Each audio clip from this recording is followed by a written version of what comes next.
Buenos días, hermanos. Otra vez estamos fuera de la iglesia. No tenemos ni para cuándo regresar, pero el Señor sabe por qué. El Señor sabe cuándo regresamos. El Señor sabe qué va a pasar con esta pandemia. Y le damos gracias a Dios por la vida de cada uno de ustedes. Le damos gracias a Dios por la vida de cada quien con su familia, que son días difíciles, pero al mismo tiempo son días en los cuales podemos convivir con la familia en cosas que normalmente no hacemos, que normalmente no tenemos tiempo. En esta semana, el martes pasado, si no mal recuerdo, cayó exactamente la Pascua. La Pascua cae exactamente en la primera luna llena después del equinoccio de primavera. Esto ya pasó y tenía que haberse hecho. Nosotros, como siempre, utilizamos estos días para oración, para prepararnos para la cena del Señor. Y pues este año no pudimos hacerla por las causas ya antes dichas. Vamos a hablar un poco acerca del sufrimiento del Señor y vamos a hablar acerca de las enfermedades, de esto del coronavirus. Vamos a ver, primero vamos a Isaías 53, versículos del 4 al 6. Vamos a ver qué dice con respecto a las enfermedades, porque mucha gente toma este pasaje que el Señor Jesucristo vino justamente para eso, para quitar las enfermedades. Yo se los he dicho muchas veces y se los vuelvo a preguntar hoy. ¿A qué vino el Señor Jesucristo? ¿A curar enfermedades o a salvar almas? Si es para salvar almas, estamos en el camino correcto. Creo que entendemos lo que dice la Escritura. En Isaías 53, versículo 4, dice: ciertamente llevó Él nuestras enfermedades y sufrió dolores, y nosotros le tuvimos por azotado, por herido de Dios y abatido. Mas Él, Él fue herido por nuestras rebeliones, molido por nuestros pecados. Esto quiere decir que el Señor Jesucristo, ahí en el libro de Isaías, lo que se está diciendo es la profecía acerca del Señor Jesucristo, las cosas que Él iba a tener que pasar. Dice el versículo 5, mas Él herido fue por nuestras rebeliones. Ahora yo pregunto, ¿las rebeliones y los pecados son una cuestión física o son una cuestión del alma?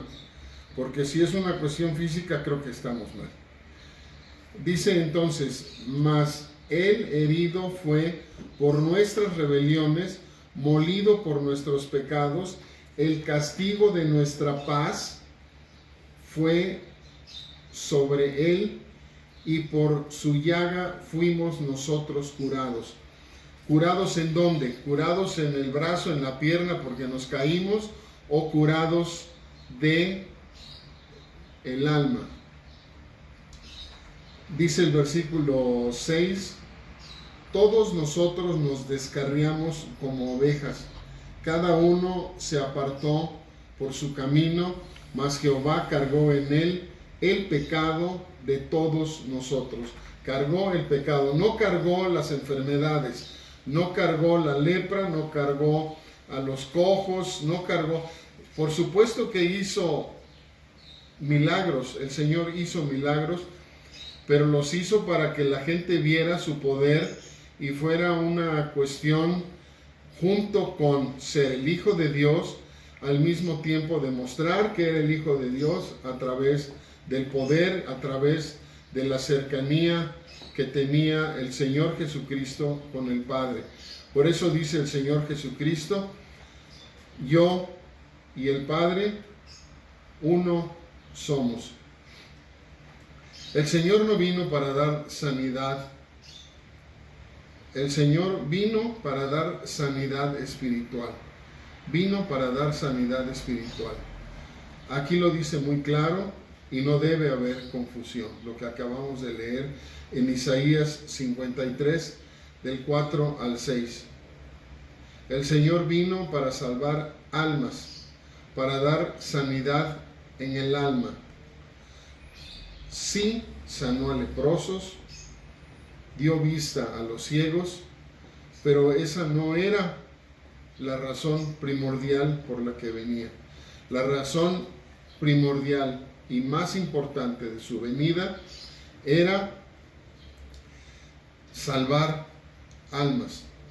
En esto debemos entender que el Señor, que como cristianos somos salvos por Jesucristo, pero pensar que por ser cristianos ya nunca nos vamos a enfermar, estamos errados. Hoy recordamos en la Semana Santa, en el día de Pascua, su muerte en la cruz, el derramamiento de sangre, y a través de este derramamiento de sangre tenemos perdón de pecados. También podemos decir que a través de la resurrección del Señor Jesucristo, hoy tenemos vida eterna. Son dos cosas diferentes. Una es perdón de pecados y otra es resurrección. Y continúo con lo que estábamos diciendo.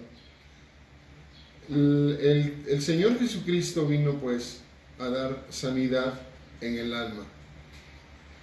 Y en la Biblia nos encontramos por lo menos dos casos en los cuales estas personas estaban enfermas. Vamos a ver lo que dice Segunda de Corintios.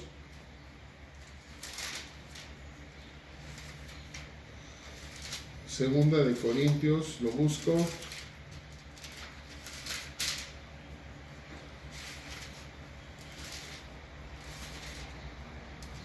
Segunda de Corintios 12.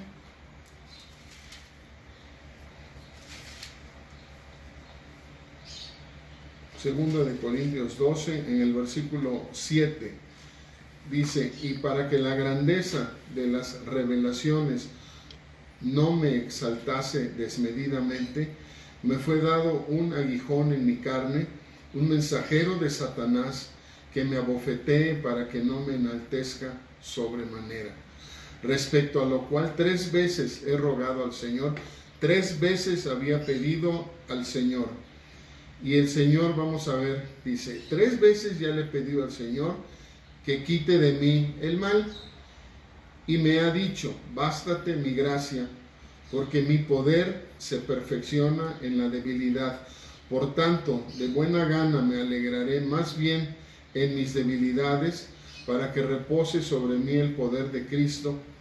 Por lo cual, por amor a Cristo, me gozo en las debilidades, en afrentas, en necesidades, en persecuciones, en angustias, porque cuando soy débil, entonces soy fuerte. Aquí nos está diciendo Pablo que él estaba enfermo, era una enfermedad en los ojos. Por eso dice en otra parte, dice: vean que estoy escribiendo con letras grandes. Esto quiere decir, estaba mal de los ojos, la enfermedad que tenía era de los ojos. Según dicen, era una enfermedad que le supuraba pus en los ojos. Y 3 veces le pidió al Señor, y el Señor le dijo: bástate mi gracia. ¿Qué quiere decir esto? ¿Que Pablo no tenía fe? ¿O Pablo estaba condenado? No entiendo.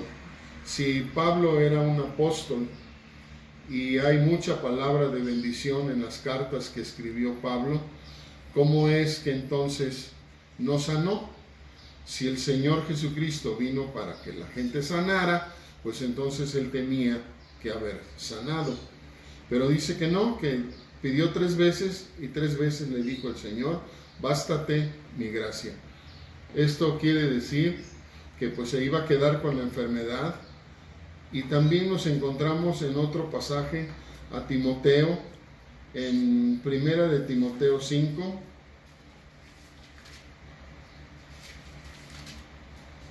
Primera de Timoteo 5, en el versículo 23. Primera de Timoteo 5, versículo 23. Y le dice Pablo, que era el apóstol, le dice Pablo a Timoteo. Timoteo era pastor. Y dice, ya no bebas agua, sino usa de un poco de vino por causa de tu estómago y de tus frecuentes enfermedades. Yo pregunto, ¿qué es más fácil? ¿Orar para que el Señor le quite la enfermedad en el estómago a Timoteo? Orar por él, orar por sanidad en el cuerpo de Timoteo, o recomendarle que tome vino. Aquí muchos de mis hermanos se van a espantar, se van a alocar porque estoy diciendo algo que es terriblemente malo. ¿Cómo Pablo recomienda que tome vino? Más bien lo que lo está haciendo es inducir al vicio. No, hermanos, seamos un poquito más claros en lo que dice la Escritura. Dice claramente vino, no jugo de uva. Toma vino por las enfermedades que tienes en el estómago. Esto lo que pues tenemos que pensar es el vino se utilizaba anteriormente como un paliativo a muchas enfermedades porque no tenía microbios, no tenía gérmenes. Entonces le dice Pablo a Timoteo, usa de un poco de vino. Hermanos, creo que con esto está dicho, no hay razón para aferrarnos y decir que nosotros como cristianos no vamos a padecer ninguna enfermedad. Termino diciendo algo. ¿De qué nos vamos a morir, hermanos? Porque si nos vamos a morir, tenemos que morir de algo forzosamente, de algo que esté funcionando mal en nuestro cuerpo. Es importante entender que todos nos vamos a morir, a menos que el Señor venga antes a recoger a la iglesia. Si no viene antes a recoger a la iglesia, vamos a morir. Todos vamos a morir. Y tenemos que morir de alguna enfermedad. Entonces vamos a ser eternos aquí en el planeta Tierra, porque no nos podemos enfermar de nada. Espero que con esto hayamos aclarado y que el Señor les bendiga. Hasta luego, hermanos.